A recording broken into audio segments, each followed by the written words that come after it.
Hi, I'm Sylvia and welcome to my channel. Today I'm speaking about Neptune in the second house.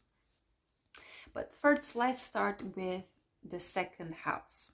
The second house rules over things like the money that you make or the money that you earn. It also rules over your bank account, savings, or assets, or the properties that you have, anything that is tangible. But it also speaks about your values, what you value, or how you value yourself. It speaks about your self-esteem, and it also speaks about your self-worth and how much you appreciate yourself. And it also speaks about what you think you deserve.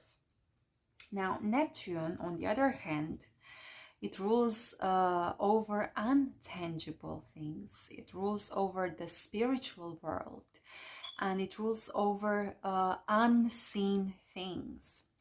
Neptune obviously also rules over things like charity.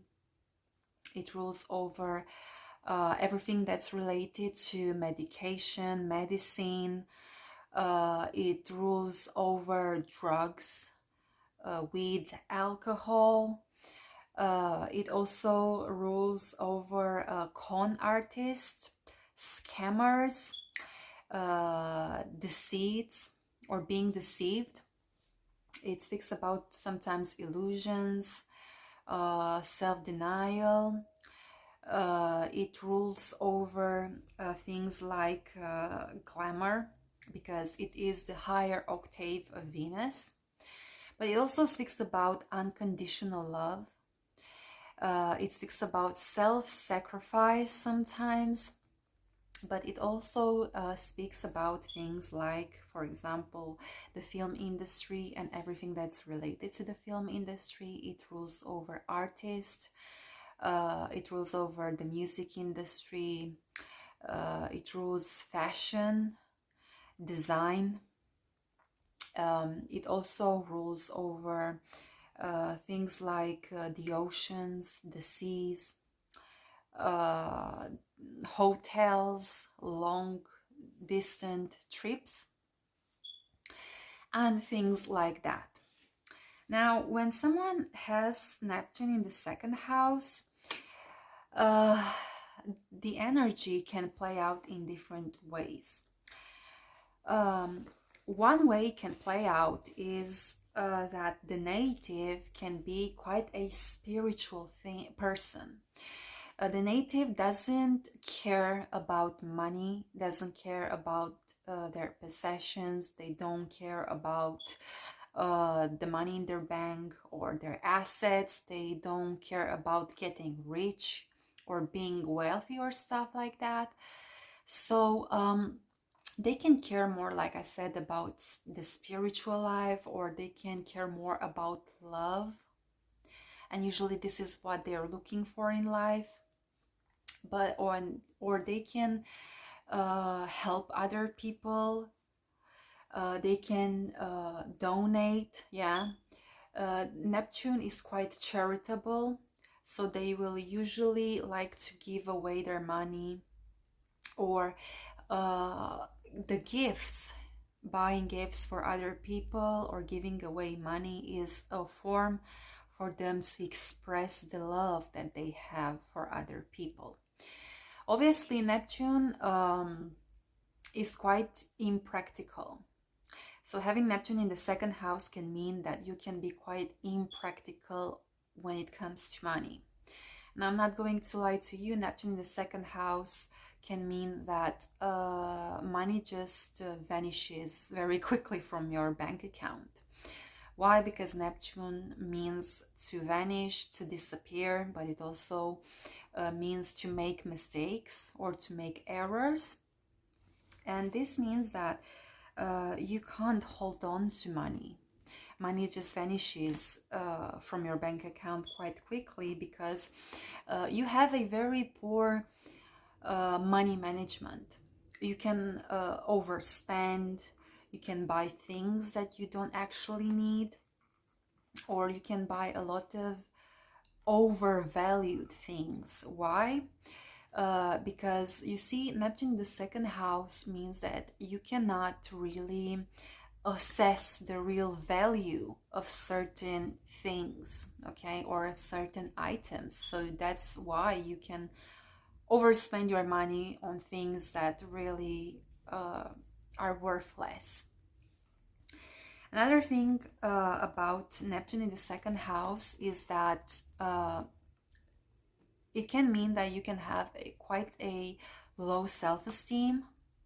And again, this is because you don't know your real worth, or you don't have the ability to see your real value or your real worth, and you can underestimate yourself. Deep down, you might feel like you do not deserve to be loved, but and you can overcompensate that with money.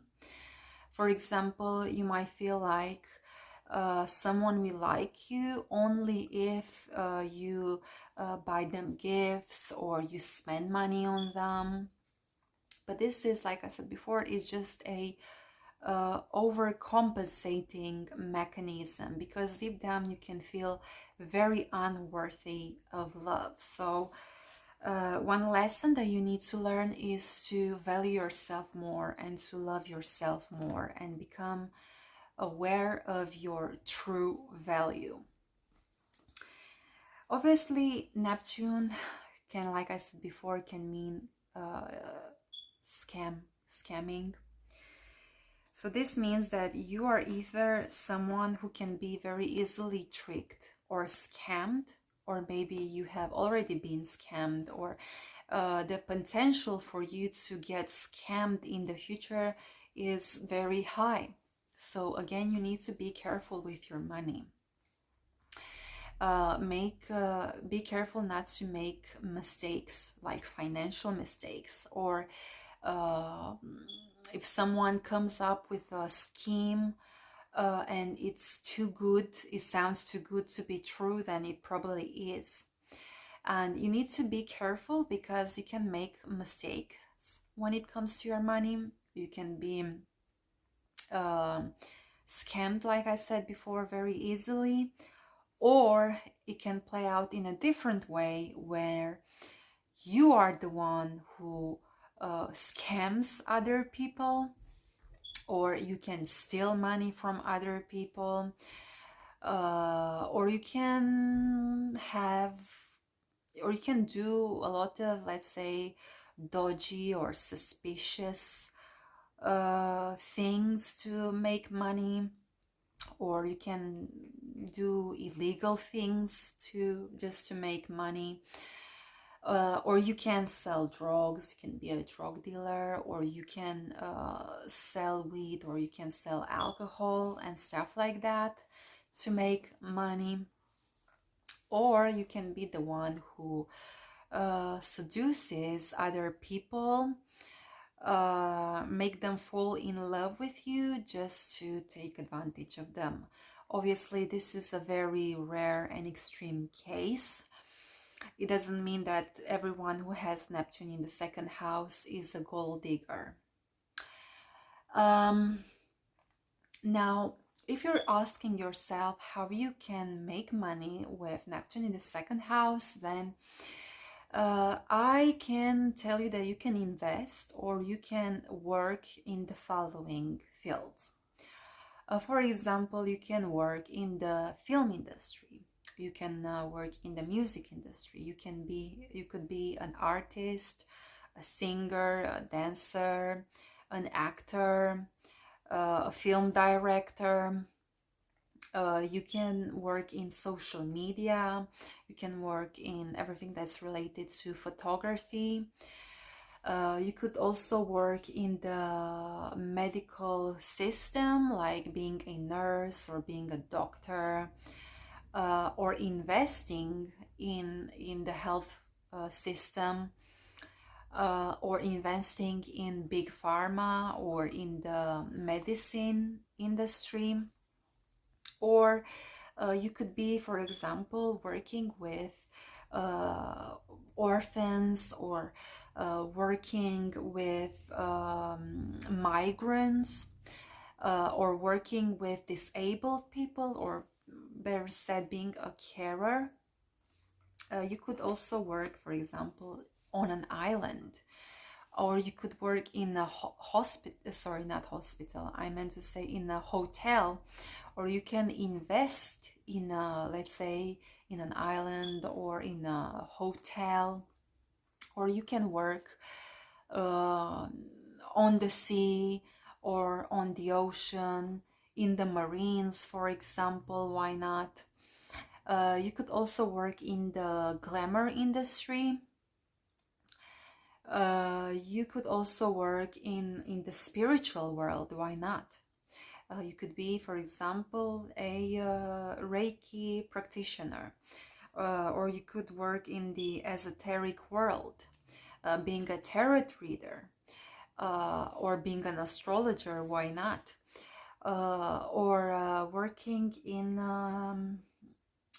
fashion, in design, and what else? I think I have mentioned everything, or almost everything. You could invest in oil. Okay, so that's going to be quite beneficial for you. And what else could you invest in? I think I have said everything that I needed. And yeah, you could also work in everything that's creative, everything that needs your imagination as well. Yeah, you could work in the everything that's related to the virtual world. I don't know, investing in Meta or working for Meta. uh yeah, I think I have said, yeah, that's it. Sorry, I'm just trying to think about anything else, but I think I have said everything I needed to say. Yeah, but like I said, just my only advice for you is just try to see your real worth. That's all. That's all, because you might be confused. So I hope you enjoyed this video, and I hope you have learned something. Thank you very much, and I'll see you next time. Bye.